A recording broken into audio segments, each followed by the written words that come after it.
and globalization.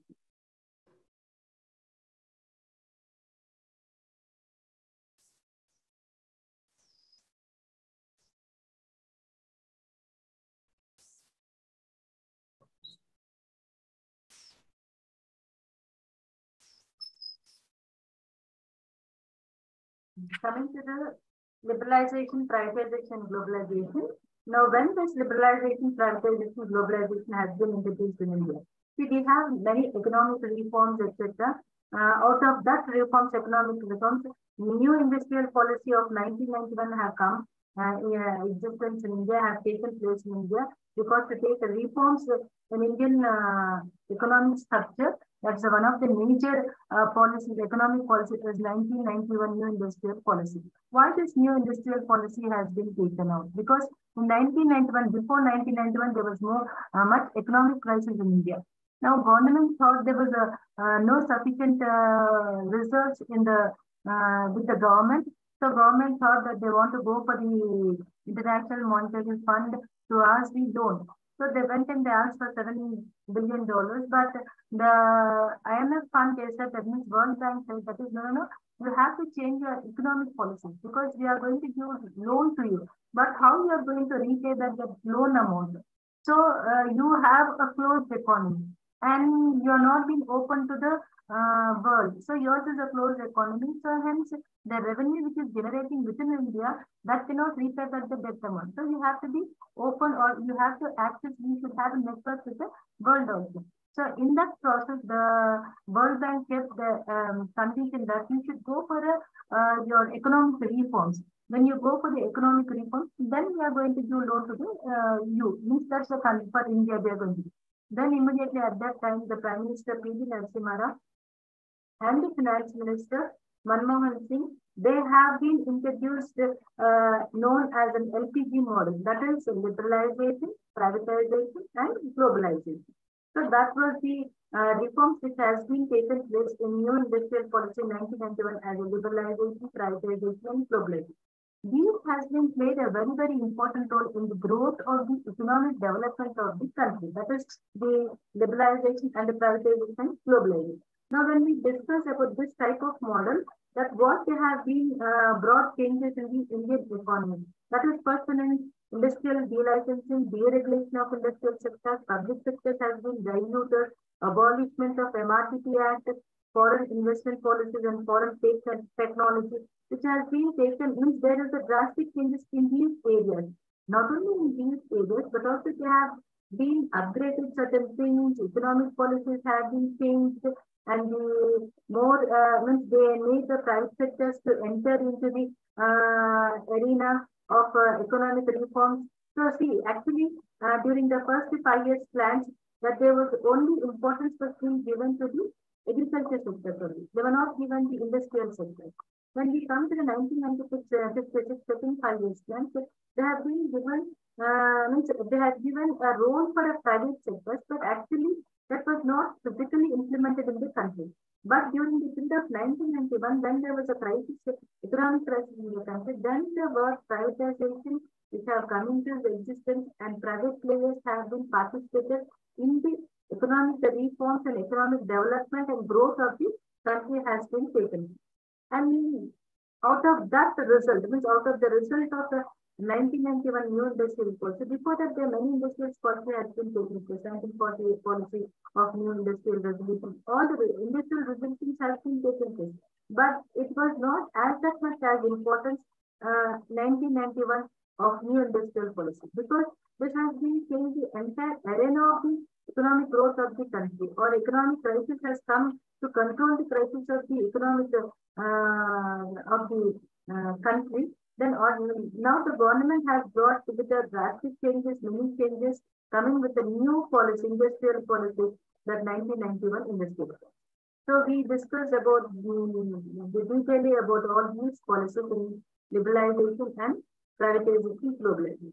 Industrial delicensing is the one of the most important thing of the new industrial policy. What will that it is that the private sectors has been given a chance to play or to occupy the space in the development of the Indian economy or Indian growth also.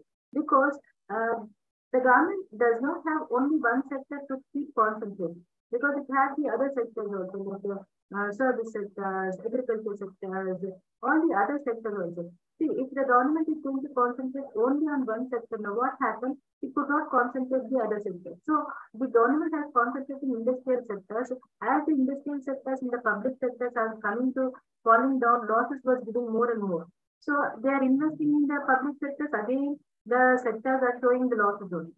So they thought, how many times we have to invest in the government public sectors? So let us invite the private players also. That is the private sector also. Let's invite the private players also. Then at that time, the companies which are running in losses, they have been privatized.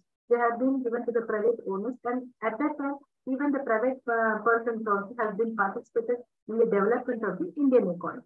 And another thing was the licensing was the major factor who determines it. Whoever are very enthusiastic to start up a company or whatever it is, but the licensing policy which has been adopted by the government was very having more restrictions and it's a lengthy work. They have to go to each and every office. They have to fill the forms.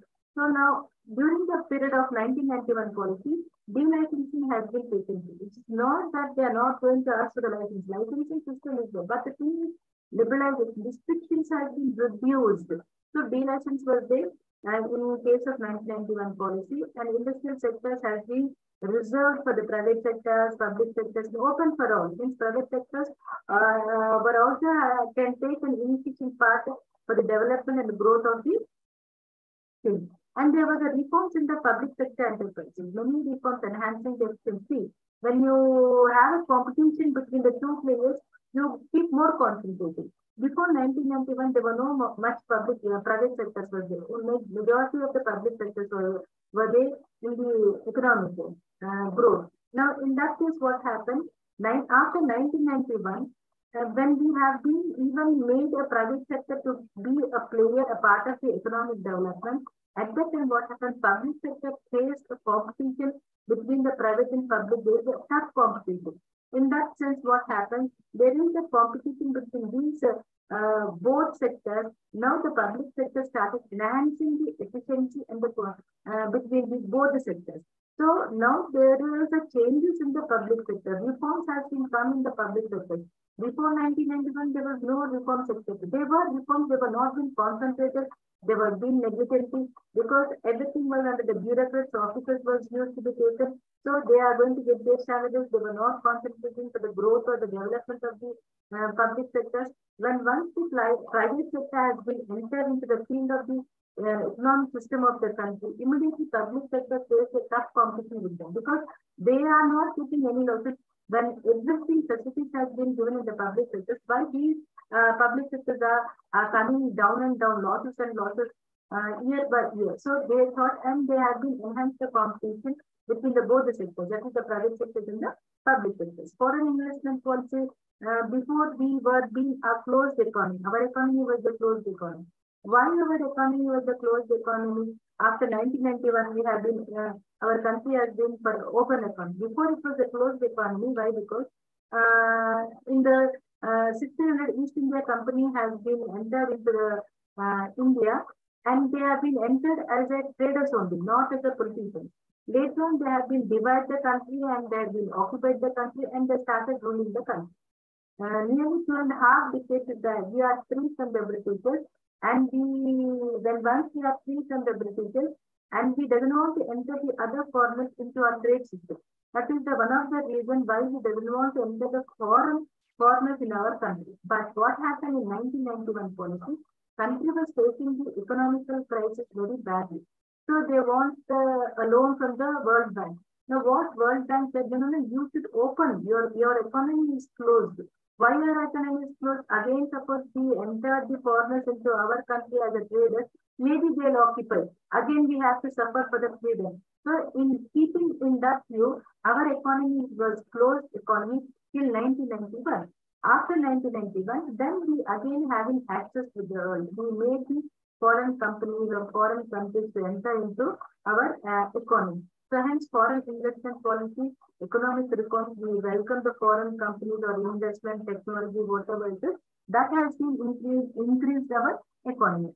Abolition of the MRTP Act. MRTP Act means there are certain restrictions of Indian. See, as there is certain restrictions, monopoly. See, suppose if there is no competition in the area, for example, you just take a BSNL. BSNL was the only the monopoly company. There is no competition. Whatever the rate fixed by the BSNL, only that people used to be accessed. For example, if you want to take before 1991 any connection from the BSNL, you have to wait for 1 year or 2 years or even 3 years also. So that was a huge demand for certain companies, especially that BSNL company. It's because as it is a monopoly company, there was no other competing company. Then the country thought that no, we also have to welcome the other companies. We should not restrict the trade practice. We have to elaborate the trade. So they have been now in case of business communication or communication field or net communication field, whatever it is, we had many companies like BSNL, Reliance, Airtel, etc. These are the different which we are facing, one of the most important things is that the citizens are enjoying the regarding the rates. If it is only a BSNL, there is a huge demand for that. Whatever the price was fixed by the government, they have to go. Now, as there is a competition between the companies, now one company, suppose it is decreasing the tariff, the other company also immediately decrease even 50 paisa also. So like this, when there is a competition, then automatically what happens? People will enjoy the communication system. People will enjoy the more services. People are going to enjoy the more services as there is more companies. And if it is a monopoly company, only one company is there, people has to compulsory, mandatory have to go because there is no alternative or there is no choice for them selected. But after the abolition of monopoly restrictive trade practice act, there are many companies in the competition which, according to the will and wish of the customer, is going to adopt that service only. So creation of productivity capacity, more productivity as the industries are coming. There is administrative control. Means before it was a bureaucratic control. Now it is the industrials who are having more concentration. For example, if it is a private sectors, they are going to have because as they invested in the business, they keep keen interest in each and every level of the business. So in the terms also, now the productivity before 1991, there was a lot in the public sectors. As it's a competition now, the administration system also having a control over the public sector. That was another thing. Promotions of the industries in rural areas to bring the balanced regional development. Already in the previous class, I explained about the regional development, balanced regional development. Balanced regional development is most important and necessary for the development, economic development of the country. Why? Because if one area has been developed, there will be a high standard of living, high cost of living, etc. People be having too much traffic is going to be there, and there is also enemy problems. Why? Suppose if any enemy they want to do any damage to that city, the entire system of the economy is going to be lost. So now to bring that balanced regional development in the country, even in the rural areas also, the company has to be started. That's why in that case, what happened, the government has been given the tax holidays, etc. to the people who are going to start doing this in that way. Foreign technology has not, foreign technology has played a very important role in the 1991 policy. See, before when you take before 1991 policy, there was no foreign technology. Why? Because there was no permission from the government to enter into the country. There is already I said, there is an afraid of the foreigners. That maybe they come as a trader, may again once again they may occupy. That's why we were the closed economy. But after 1991 policy, the foreign technology has also been entered into this arena. Reservation for small scale industries means all the reservations which have been handcrafts, etc. They have been given a major role for the local. Now even the Prime Minister what he is saying is vocal for local. So in the same way also in 1991 also the small scale industries played a very important role. So When we come to the objectives of new industrial policies, liberalization of the economy, increase the employment opportunities, already which have been explained. All these points only again have been increasing the employment opportunities, increase the foreign assistance for the poor partnership, making public sectors more competitive, increase in the production productivity to encourage industries and more liberalizations and various forms of restrictions have been reduced. Way balanced regional development has been taken place, where the government has been given permission to speak to companies in the remote areas. Also, liberty has been given to the private sector to independently because there will not be too much restrictions by the government side. And when one such type of public and private sectors are there will be a competitive economy with the both sectors, that is private sectors and public sectors.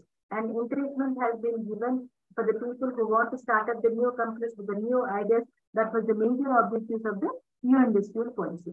Now, what are the economic reforms in India has been taken place? Already has said the economic reforms in India is played a very, very major role during the 1991. Why? Because India faced, already I said, many circumstances, with economical crisis which has been faced.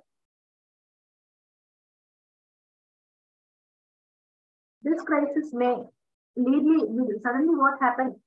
There was no enough money, and the money or the revenue which is being reserved for only for 2 weeks. Whatever the money is with the government is, that could be meet the expenses for 2 weeks only. More than that, they could not maintain. So at that time, the government thought, no, we have to change our policies. And see, the changing of the policies was not made by the government itself only. That was being recommended by the World Bank, IMF, Indian Monetary Fund. Both the World Bank and Indian Monetary Fund, both they said, no, you have to go for a changes of your policies. Then only we are going to. In that sense only already I said. This liberalization, privatization and globalization which has been taken place. And the economic reforms were initiated in 1991, how the economic reforms has been taken place.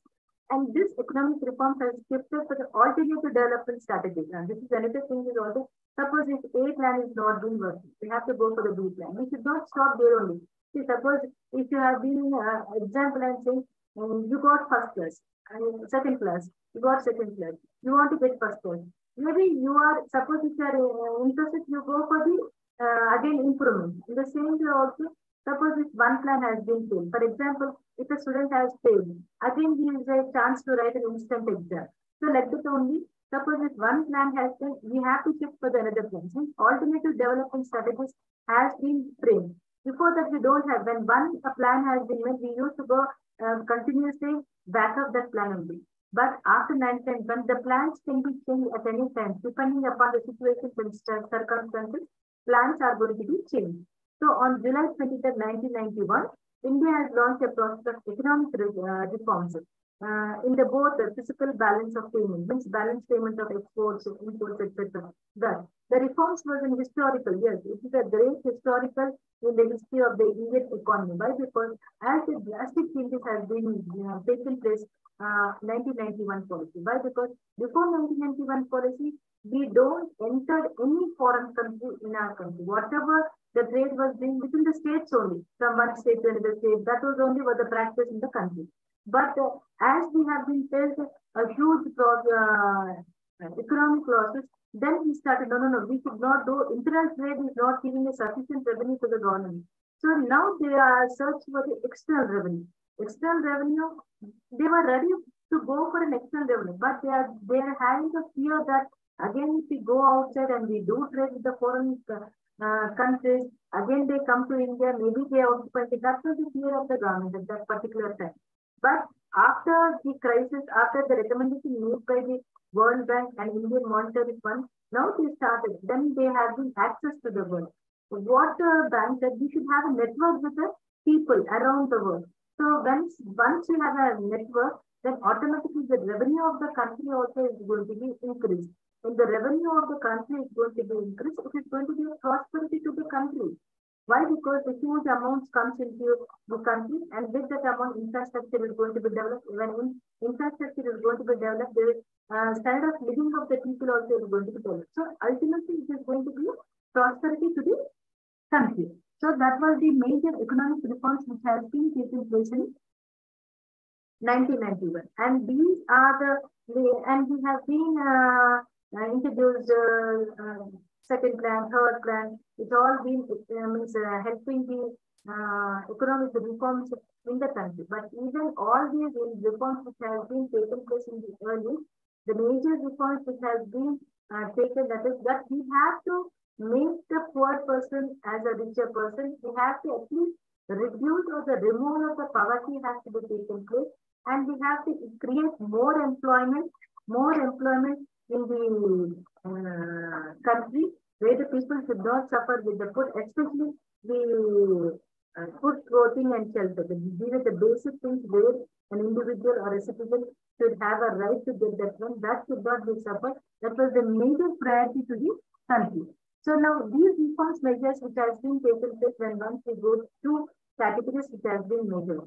Macroeconomic stabilization, that includes the economic policies intending boosting the aggregate demand of the economy to be a domestic or external. See, whatever the products which are going to be produced in India, that should have a demand that the people of India have to use.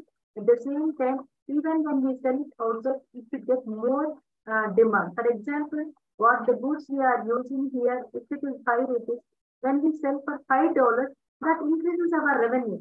So to enhance our means, not only we have to use for also, we are having that much of capacity that India can have a food for itself, can also help for the others also. So that is the capacity of India. So in that sense, we have to make the international market. When we go for international market or goods, when we supply goods and services for the outer country, automatically we are going to have a potential because we can bring a potential reform and we can enhance the productivity of country. And in that case, what happens? We also have a purchasing capacity. When we have a purchasing capacity, see, suppose if 100 goods when we are exporting, we have a purchasing capacity of 10 goods or 20 goods to buy importing of goods, because more exports should be there and less imports will be. Then only we can have means a more economic stability of the country. And this has been initiated in the cases of LPG. So we are going to start with the liberalization. The ideology of production of a breakdown of feudalism and the growth of market capitalist society is placed with the liberalization. So now what is a liberalization? Is where we are going to liberalizing certain rules and regulations and all the restrictions which are there. We are reducing the restriction regarding the trade market. That is the meaning, exact meaning of liberalization. It means reducing the restrictions.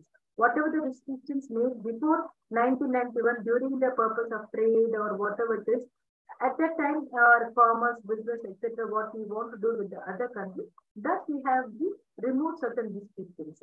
So we have liberalized it and we made it open door policy. Everyone can come to India, can do marketing or can have a business with the Indian government, etc. That we have been welcomed in the process of the liberalization. And the process of this liberalization has been increasing the traits of the market economy is been good. See, that's what I said. Before, we were being afraid of the foreigners. Why? Because already once India was being occupied by the foreigners and ruled for 2.5 decades. So 2.5 centuries, not decades, 2.5 centuries. So 2.5 centuries it was being ruled, and we were very afraid. So means in that sense, we doesn't want to enter the foreign flavor. So, but it made us a compulsion that we have to go for a foreign trade, because our revenue system was, our income levels, everything was not that much of there that we can sustain ourselves with the internal marketing system. So compulsory we have to go out there, we have to do trade with us. So automatically we welcome the foreigners, etc., everyone. So again enter into the Indian market system. So that the liberalization has been taken place, and it has been the state of a market which we call. See, it is a move towards the capital. India is attempting to strike its own balance, the state market mix. It means even the economic reforms having a direction to encourage our economy, to build our economy to run in a smooth way. It's a type of a capitalism also. Why? Because when we once entered the foreigners in a country, since we are encouraging the capitalism, before generally Indian economic system or Indian planning system, what we call the 5 years plan of planning commission, it is based on socialistic pattern of society. Socialistic pattern of society means everyone should have a rights, everyone should enjoy the resources. That was the main objective of 5 years plan. But when you go for a capitalization, whoever do hard work, who keep efforts for the development, they enjoy the fruit. So that is the objective of the capitalism. But we made it a liberalization. There should not be more restrictions or anything in case of liberalization. Now coming to the privatization. Privatization is the policy through which we break the entire thing, we regulate all the things. We are not going to, in a general senses, where more than 51% is going to be invested by the public sector, it is called a public sector company. Where the public sector is going to invest less than 51%, it is called a private sector. That is the general meaning which we are doing. Now, in privatization, what it is going to be taken? In privatization, we are going to be market. Since we are going to be market the entire, means the market will be under the control of the private person. So ownership is going to be transferred from the public sector to the private sectors, and there is a greater development in case of private sector. It doesn't mean that public sector has not been developed. Public sector also given a big push, but what happens? The public sector is going to be under the control of the bureaucrats. Who are the bureaucrats? IAS officers, etc. It will be under control of them.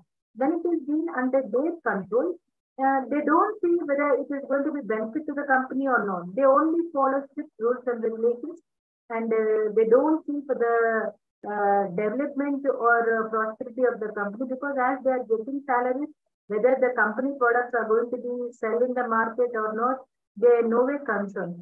Why? Because they are getting their own value. But in case of private sector, it's not like that. Whatever the product has been manufactured by the private sector, the last unit of the product also should be sold. So that concentration and each and every step, every level of the step is going to be under the control of the private persons, and administration will be very, very, very tough, and each and every point is going to be checked. But whereas in case of public sector, that you don't find. You don't find it, because there will be a liberty will be there, employees' rights, unions will be there, etc. As in, they are more freedom, enjoying the freedom in public sector. You don't enjoy the freedom in the private sector. So that is another prosperity why private sectors are going to build the nations, because their rules and regulations, they framed on rules and regulations, they will be very systematic. In public sector, we frame rules and regulations, but we don't follow the rules and regulations. Whereas in private sectors, we frame the rules and regulations, we follow, we implement, we keep in practice. Only in public sectors, we only frame, we don't keep into practice, we don't punish them, etc. Everything does not take place. Only on paper, everything will be there.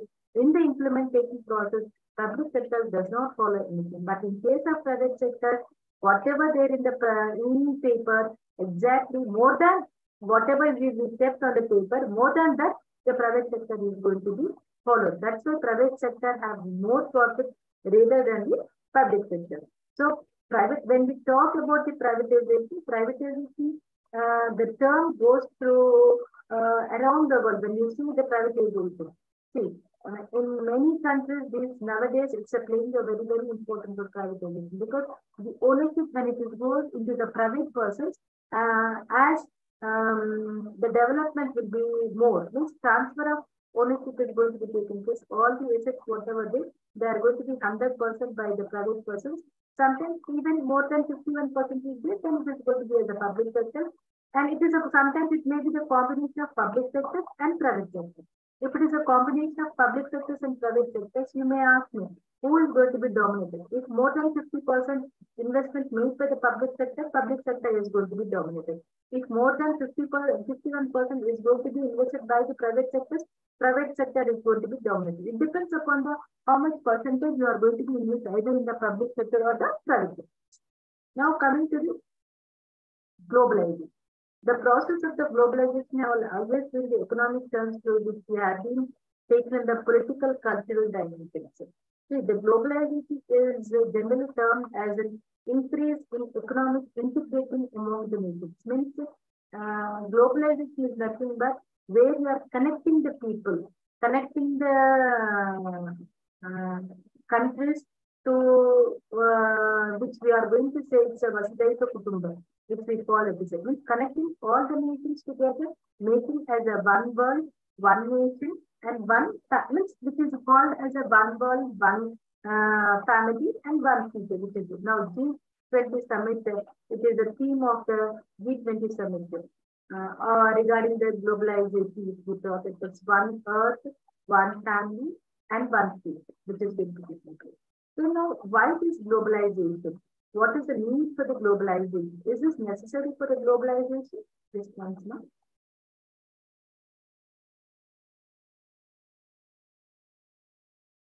What is the need for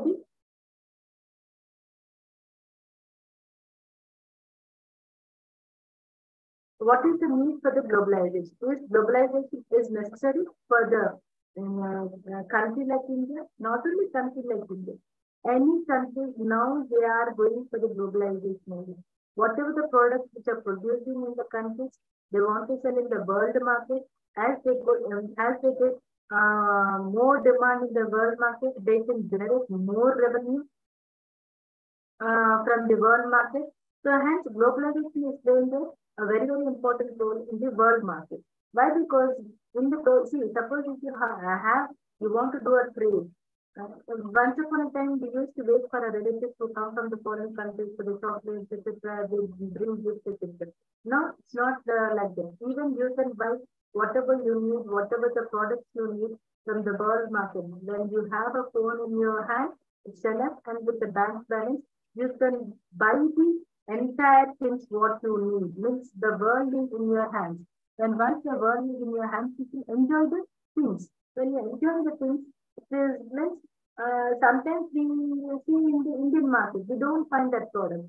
So now there are certain apps are the Amazon, Flipkart, there are many other things which you can buy from the world market.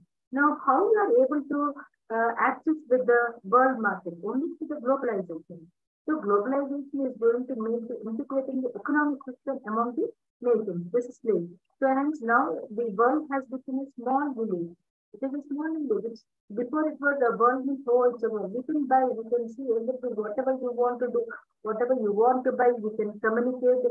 A person who is in America, within seconds we can communicate, we can have a WhatsApp chat. All these is one of the things.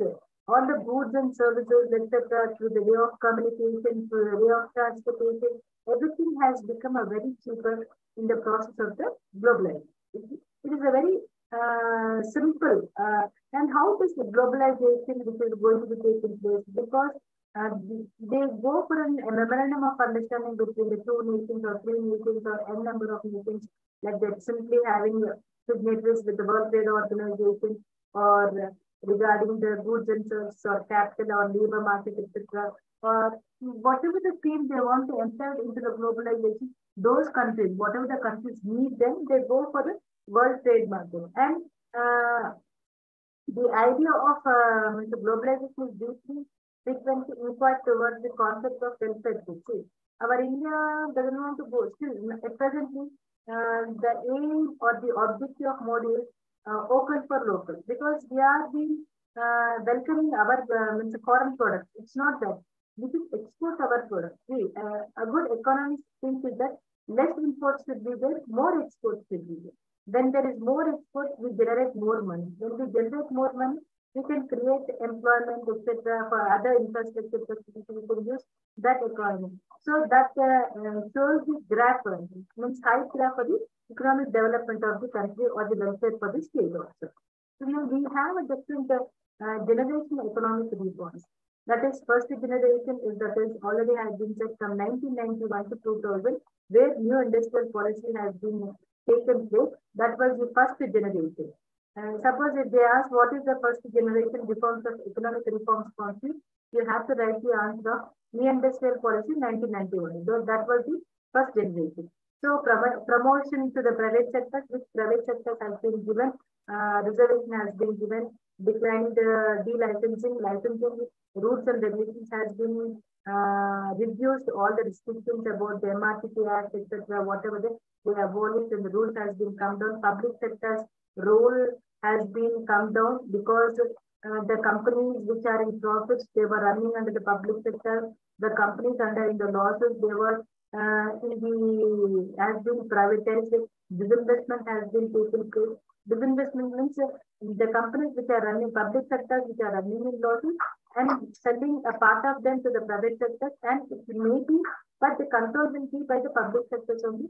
That process is called a disinvestment. So there is a reform in the disinvestment and external sector reforms like abolishing quantitative restriction of importing means floating charges. Floating charges. All these are changed according to time only.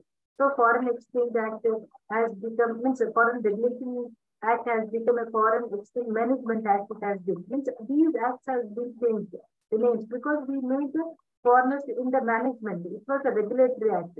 After that, it has become a management act. So there was a many financial reforms also. Several reforms has been taken place in the banking sector, capital market, insurance. See, now we can go for a foreign insurance. It's not compulsory. Only Indian company insurance, we have to go for life insurance or whatever type of insurance, vehicle insurance, house insurance, property insurance. It's not like that. You can go anywhere in the world and you can do insurance with that company. Investing in the mutual funds, etc., either in the foreign mutual funds or local mutual funds, Indian mutual funds, etc. So there is so many reforms in the financial sector cases. Tax reforms also. Before we were having a VAT, now GST, good service taxes, which has been innovated. And there is again in this GST, where the share of central government, state government, and how it has been used. Many reforms has been taken changes place in the tax reforms also. Now, that was the first generation reforms which has been taken place. But in the second generation reforms, it has been taken place, that is the factor market reforms. The second reform which is being taken place by the, you have a two generation reforms. See, when a building has, I only want to give one example. Suppose if you have constructed a building, first floor you constructed.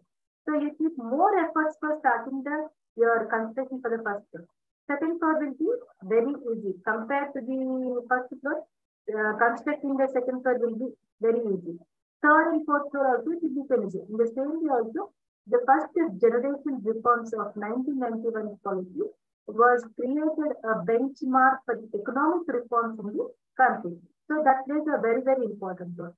Second generation reforms, third generation, fourth, they are upgrades of the first generation only. They never got many changes, but little bit changes. Continuing with the first changes only, they added one or two items, but there was no drastic changes in third and fourth. They were little bit drastic changes in second generation reform. So now, what are these changes which has been taken place? That market reform, which has been taken places, that means prices have been fixed for the agricultural products, etc., which is under the control of the government. For example, drugs means pharmaceuticals. So for the pharmaceuticals, or the petroleum, sugar, fertilizers, or the other agricultural products, these products market reforms have been taken place. That is, the government is going to fix the prices for that, and the entire country has to follow that price. When government want to buy the products from the farmers or the market people, they buy according to the government which has been fixed the prices.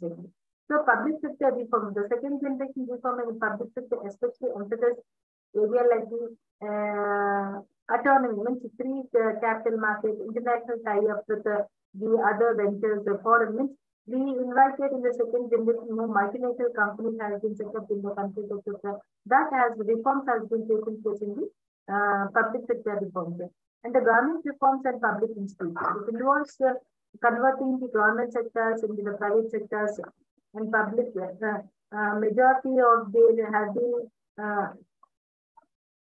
the sectors which involves to convert the role of the government. Role of the government means controlling of the government. Where the public sectors has been converted into private sectors. Either it's been converted into partially or fully. If it has been converted into partially, if the investment is less than 50 marks, then the private sector plays an important role. If it is more than 51, then the government. Then they brought many reforms in it, even a role played by the private sectors or a role should be played by the public sector. Now they also have brought many reforms in the legal sectors also. That is, there were the changes in the company laws. Now at present we are following the company law of 2013. 13. Before 1991, company law means Industrial Companies Act 1956 only we have been followed, and they were brought many changes not only in the company law, there were other changes, and the legal sector reforms has been made. Many reforms has brought in the legal sector. Consumer Protection Act, Right to Information Act, many changes, Environmental Pollution Act, like that, many cyber laws, etc. Many legal reforms also has been taken place in the second generations. Reforms in the critical areas like infrastructure facilities, education facilities, health, roads, etc. There were also many reforms. Coming to the third generation reforms. The announcement of the third generation reforms were being launching in the 10th plan, that is 2007 2 to 7. In these reforms, we were given importance to establish to fully function of Panchayat Raj institutions for the benefits and economic reforms of the particular citizens. And not only that, they have been decentralized and inclusive growth and development for the people. These Panchayat Raj used to finding for development of weaker sections or giving compulsory work for the rural area people, etc. That in the third generation reform has been taken place. In the fourth generation reforms, information technology enabled system has been played a very important role. Why? Because after 2002, now IT sector has played a very important role in the economic, not only economic development, technological, the country has to be developed. See, if you have money, it's not only enough. How to use that money technology. See, you have 1 crore rupees with you. You just keep it in your house. There is no meaning of keeping the money in your house. So you have to make the money either double or you have to invest something. In saving for investment, any of these has to be taken place. Nothing is being taken place, used, even if you have crores of rupees, that does not mean. So basically a change according to the society. So when there is a change according to society, technology now playing a very important role.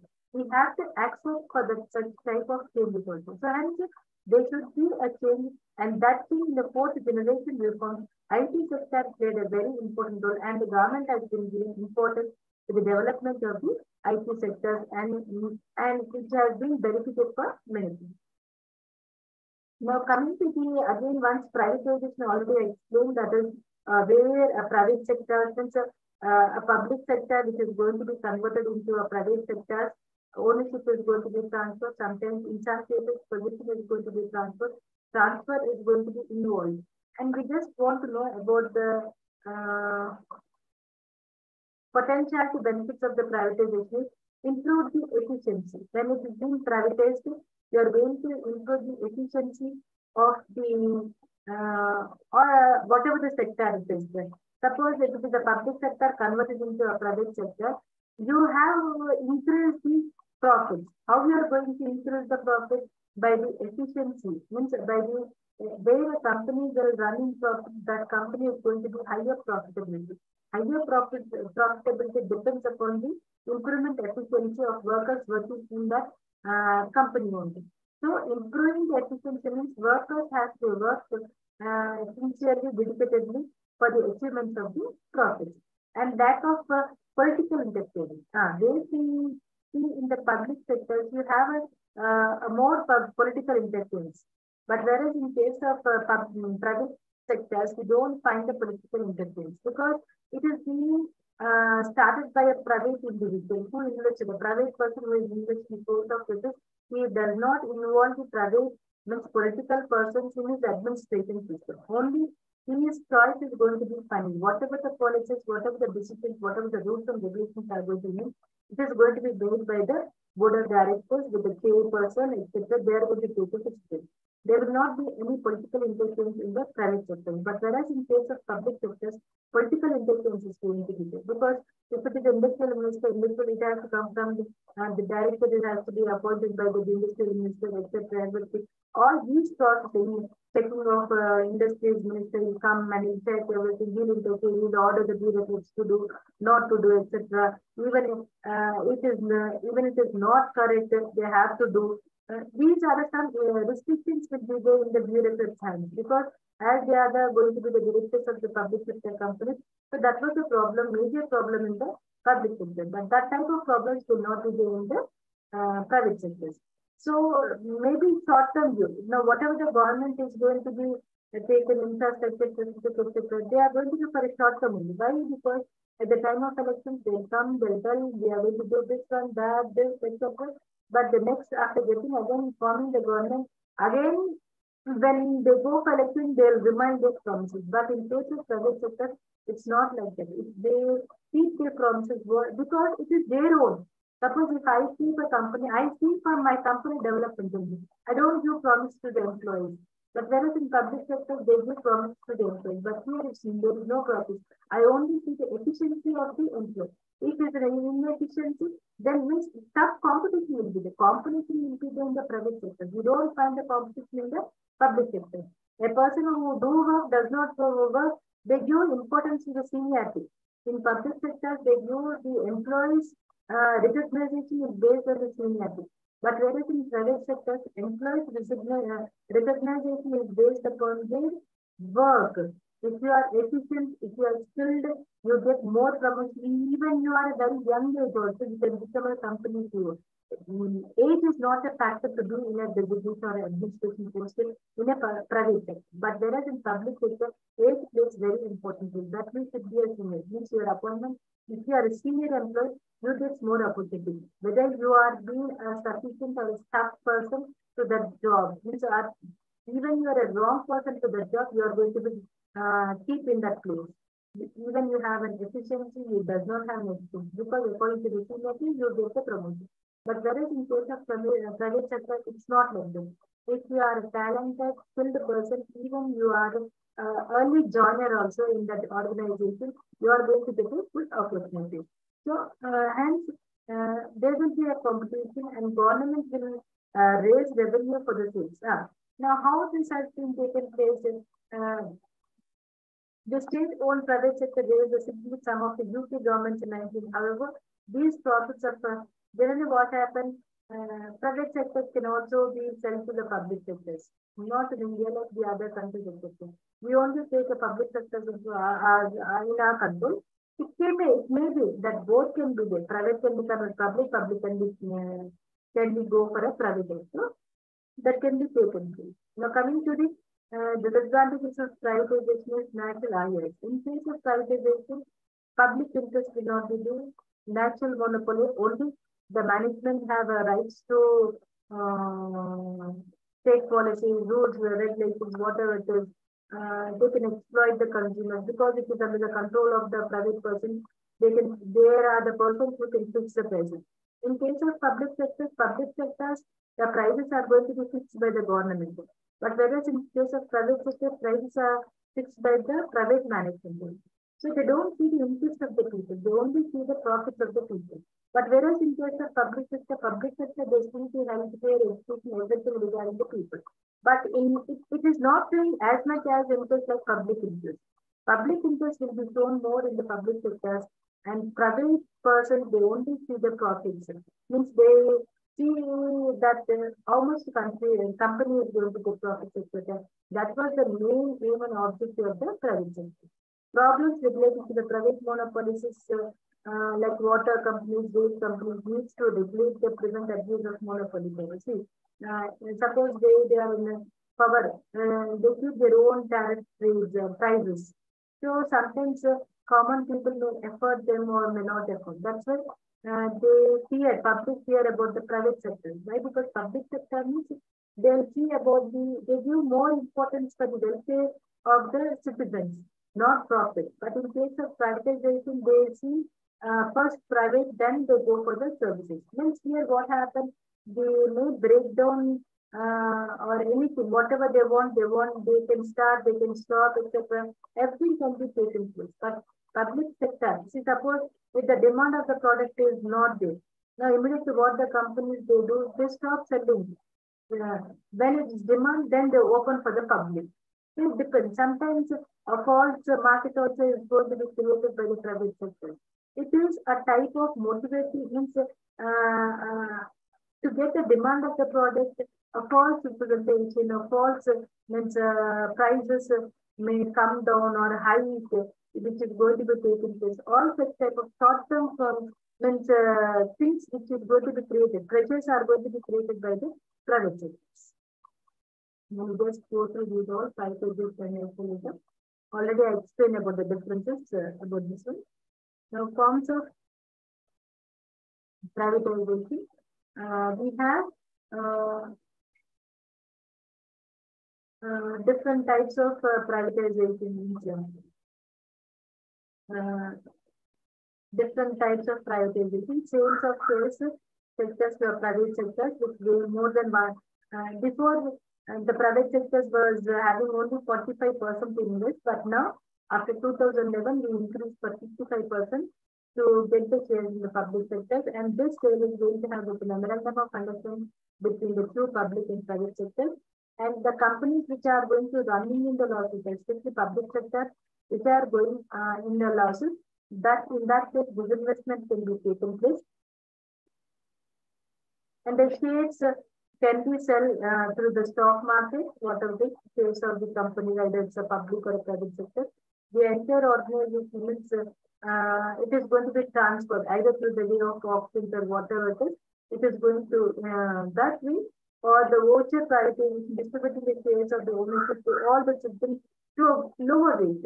Means common people also want to participate in the privatization of buying the shares. The government gives the lower rate. Suppose it would be per unit or per share, if you keep 2 lakhs, 3 lakhs, no one will buy. If you keep per share 10 rupees, 15 rupees, means more public can involve in the case of forming the private sector, means enhancing the funds of that company.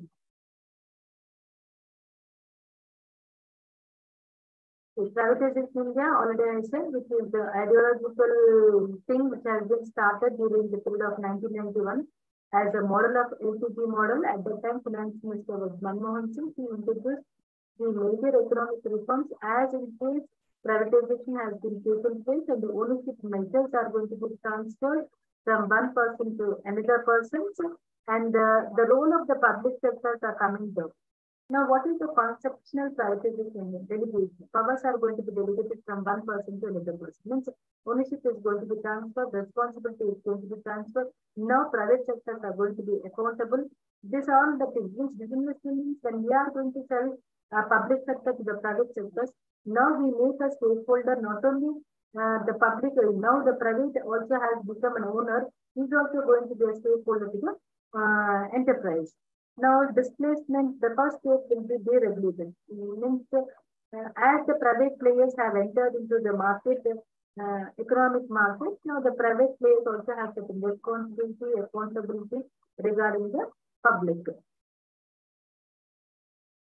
Already explained about globalization. Sorry. Now, globalization already I said. Globalization, they are connecting the people. They are the three drivers of globalization: liberalization, communication, information technology. These play very, very important role in case of globalization. Without the liberalization means reducing the restrictions in the world market is called a liberalization. You are reducing the restrictions. You are not keeping or you are not making too much problematic to enter into the market. You are making them free. Free market. Liberalization means free market. Where the people, where the investors have to be very, they can come freely, they can go. So that liberalization are the three drivers. Communication. There should be a proper communication. As information technology has been improved, we have a clear communication. So we have a different private players of Reliance in the case of communication, Airtel, Vodafone, different types of communicators who are coming into the world market. So these are the three drivers of the globalization: liberalization, communication, and information technology. So types of globalization, economic, political, cultural. So this globalization, you have different types of globalization. That is economical, political, and cultural. Economical means where we take a business between one country to another country. We have a free trade with an agreement, etc. Political globalization, which we have an agreements like organizations such as we trade having a see until unless there is an economic agreement only based upon the political agreement. In the two countries having with the friendly nation supporting them at the time of crisis, etc. That with the help of a political globalization that can be taken. Cultural globalization means one part sector which is going to have a communication, their culture, exchange of their ideas, their culture, their literature, everything that comes under the cultural globalization. So the different modes of the enter into international business that is by uh, direct investment, joint ventures, direct exporting, licensing, franchising, etc. Where we can enter into the globalization. Means we can enter into the global market through the way of direct investment, joint ventures with one country to another country, direct exporting, and we take any such type of things of franchising, etc. So all these with that we can enter that. Is it clear, ma? Yes, ma'am. Okay, with this time the class again next Saturday we are going to start the see you next Saturday.